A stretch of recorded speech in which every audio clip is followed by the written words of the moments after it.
It is our collective responsibility to think about the 5 million young people in Kenya who today walk our streets, walk our villages, in our townships, in our markets, and yet they do not have an opportunity to deploy their energy, their knowledge, their education in making a difference in their lives and making a difference in our nation. And I want to encourage all of us as the people of Kenya, as we look into this opportunity. I know many people are asking, how is it my business? How is it my responsibility? I have had many ask me, Mr. President, how is it my responsibility to think about those who do not have jobs? How is it my responsibility to think about the people who live in slums? 7 million Kenyans who live in slums, in indignity, without toilet, without running water, without roads. How is it my business? Let me ask the people of Kenya, if our freedom fighters, the people who made the ultimate sacrifice and lost their lives in liberating our nation, if they had asked the question that how is it their business, today we would continue to have been slaves of our masters if they asked themselves that question.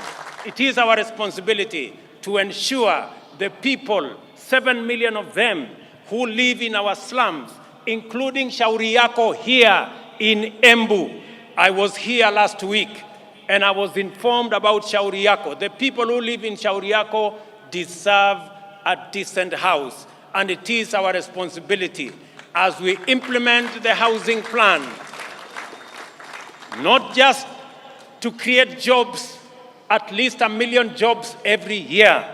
It is also our responsibility to grow our manufacturing, because housing will make sure that our entire manufacturing value chain, from the cement in our factories, to the steel in our factories, to the doors and windows and hinges in our Juakali sector and our construction products industry, to the sand harvesters, to all the people who will be working in our construction sites, to the accountants and engineers and all the architects and all the technicians and the electricians, to every sector, the millions of young people that will be employed in this sector, is sacrifice enough for us who are employed to make that contribution to the housing fund so that we can bring around the change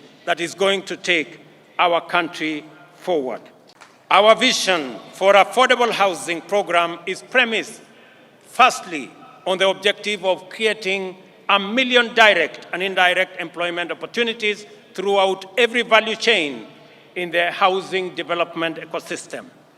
A single housing unit is capable of employing 3 to 5 workers directly and an additional 8 workers indirectly in the manufacturing of construction products, in transport, in logistics, and in all other sectors that contribute to the housing and construction industry. Secondly, the objective of affordable housing is to increase the number of homeowners and to transition more Kenyans from rent-paying in informal settlements, in slums, and we have 1,411 slums in Kenya. We should transition those people, my countrymen and women, into homeowners. They should live in dignity like the rest of us, because we owe them a duty of citizenship and a duty of comradeship as we live in one country.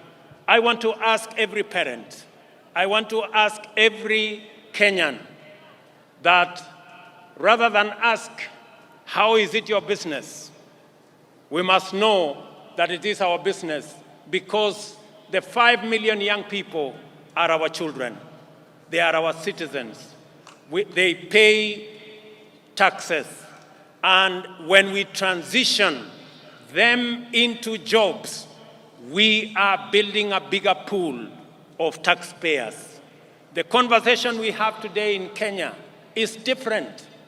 I did promise the country 3 years ago that we are going to change the conversation. That the conversation is not going to be anymore about leaders. It is going to be about citizens. It is going to be about those who do not have jobs. It is going to be about our manufacturing. It is going to be about the millions who live in informal settlements. It is going to be about the people.